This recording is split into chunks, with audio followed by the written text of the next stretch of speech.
Buongiorno da Leandro Maggi, Rovigo in diretta. Siamo passati a Cavanella Po, in località Smergoncino, nel comune di Adria, per vedere l'autodromo di Adria come si presenta a più di un anno dalla chiusura, appunto del 15 gennaio 2022. L'autodromo è al centro di una complessa vicenda legale che ha impedito la sua riapertura.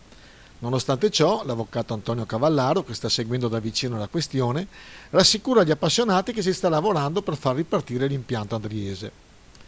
L'interesse dei fan delle quattro ruote è testimoniato dalla crescita del movimento su Facebook Salviamo l'autodromo di Adria, dove i fan postano i loro ricordi del circuito e chiedono la sua riapertura.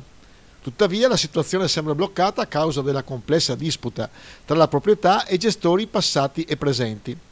Nonostante ciò, l'avvocato Cavallaro sembra determinato a fare il possibile per far ripartire l'Adria International Raceway, che rappresenta una risorsa importante per il turismo e l'economia locale del Polesine. Vederlo così comunque dà una grande tristezza.